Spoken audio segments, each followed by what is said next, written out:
Bismillahirrahmanirrahim.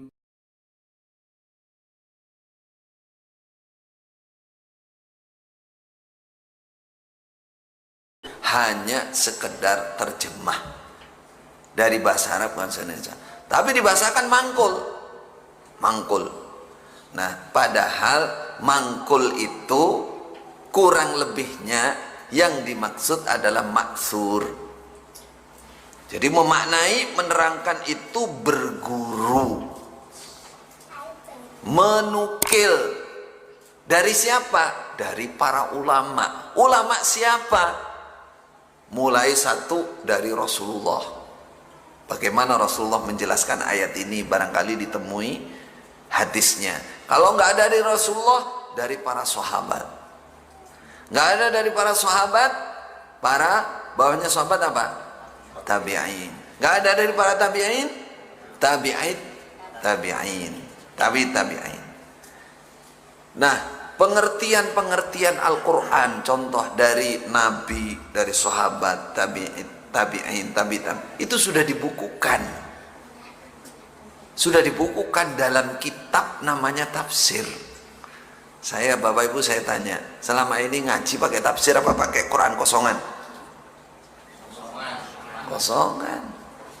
Ya itu namanya disuruh menterjemah. Disuruh menterjemah. Ya hanya itu kelasnya. Kalau ngomong mangkul, ngomong maksur itu dia akan ngomong jelasnya gini. Orang kalau bilang, saya ini nggak memaknai sendiri, ini pengertian dari Rasulullah misalkan, berarti kan mangkul nih, dinukil dari Rasulullah. Fahim tuh? Berarti orang akan tanya, kamu kan nggak ketemu Nabi, dari mana kamu kata Rasulullah? Oh ini dari tafsir ini. Fahim tuh? Nerangkan ayat lagi, dari mana kamu jelasin ayat ini? Ini bukan yang translate loh ya, bukan yang translate bahasa. Artinya sesudah kalau orang Arab sudah baca itu terus dia tahu ini maknanya begini, di pengertiannya ada khusus pengertian begini. Orang nanya, dari siapa? Dari sahabat misalkan. Sahabat siapa? Ibnu Abbas, Ibnu Umar, Ibu Aisyah, atau siapa?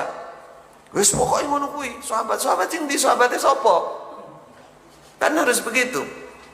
Itu baru namanya mangkul, baru namanya menukil.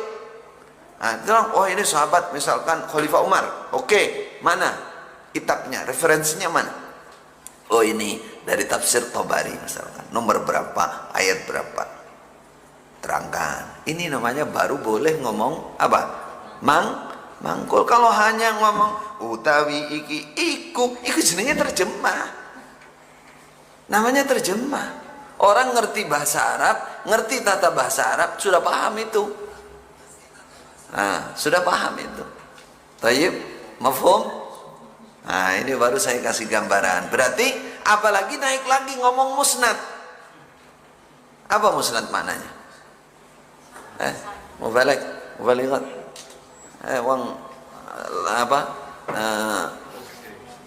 Yang lama-lama. Musnad, bersanad. Tanyakan, kamu katanya musnad, ya? Atau sekarang tanyakan diri kita sendiri, ngomong musnad, bersanad, mana sanadnya? Ketika Anda memaknai Quran, utawi iku endi sanadmu? Rujukan pertama bisa menunjukkan, pokoknya aku meguru, pokoknya aku guruku teko pondok. Terus mana kitabnya nggak bisa nunjukkan, apalagi sanadnya? Katanya bersanad. Apalagi bilang mutasil. Ini saudara perlu diketahui, kalau tetap ngotot seperti itu, ini namanya kebohongan. Ini namanya kebohongan. Nah ini yang kita kritisi, ini yang kita ta'dil, kita sadarkan. Jangan begitulah. Apakah terjemah itu salah? Tidak salah kalau terjemahnya benar. Kalau terjemahnya benar, Quran itu bahasa Arab, Qur'anan Arabiyyan wa sarrafna fihi minal wa'id, Qur'anan Arabiyyan la'allakum ta'qilun. Kata Allah, kuturunkan Quran ini memang bahasamu, ini memang bahasa Arab, orang Arab sana Nabi, supaya kamu menggunakan akalmu untuk memikirkan, mendalami maknanya. Ini berarti saya tanya sekarang, selama ini jenengan ngaji niku sudah benar apa kurang sempurna? kurang sempurna. Kurang sempurna, tapi rumangsane wis pol, sundul langit pisan. Ora ono liyane awake dhewe. Iki tok sing paling top wis. Nah coba. Nah ini saya dan teman-teman ingin menyadarkan seperti ini, gitu loh. Bukan ingin merusak, ingin meluruskan, ingin menyempurnakan, menaikkan. Kamu ngomong mangkul musnad mutasil, orang yang ngerti nanti menilai Anda itu bohong. Bohong. Wong cuman translate bahasa kok ngomong mangkul musnad mutasil. Wong cuman translate bahasa aja kok. Itu. Bahkan kalau mau diteliti benar bisa kalah sama Quran terjemah itu. Itu sudah yang nulis itu orang-orang yang pakar bahasa yang banyak itu. Lebih terjamin itu malah daripada SDTT, ya, nggak berpendidikan, datang di pondok ngaji ngantukan pisan. Nah dari mana dijamin bahwa tulisannya benar? Apakah ada pengetesan sampean waktu dites sampean dari surat Al-Fatihah sampai An-Nas sampean diteliti satu persatu maknanya?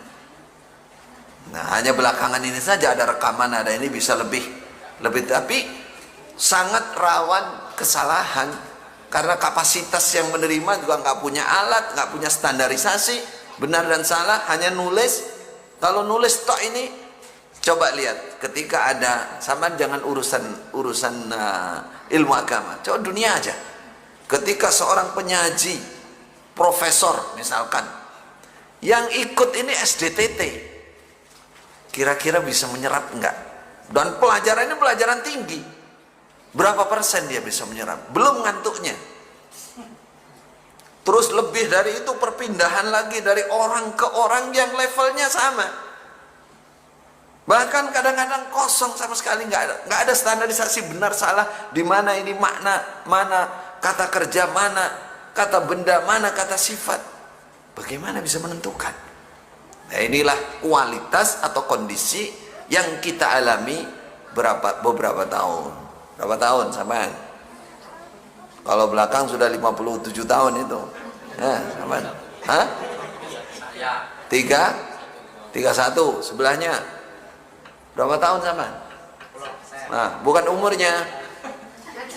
Yang kayak yang saya terangkan tadi itulah. 10 sampean. 10. Bu, jenengan. Berapa tahun?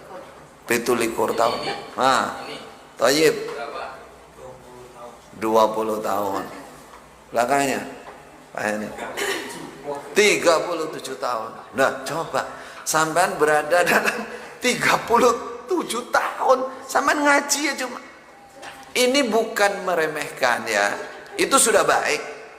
Untuk kelas Indonesia namanya bukan orang Arab. Wes sapi memang sudah baik. Yang menjadi kesalahan atau ketidaksempurnaan ya, perasaan itu ngono gue wis paling top, paling bener di situ. Masya Allah, dari beberapa sisi itu rawan kesalahan. Apa buktinya? Sekarang ini yang terjadi. Agama kebolak-balik, yang penting jadi tidak penting, yang setengah penting jadi sangat penting. Nah, kebolak-balik, yang akidah mana, yang ibadah mana, yang muamalah mana, nggak ngerti. Pokoknya yang dicocoki itu yang sudah lama itu, yus itu jadi hukumnya wes. Wah, pokoknya iki wes.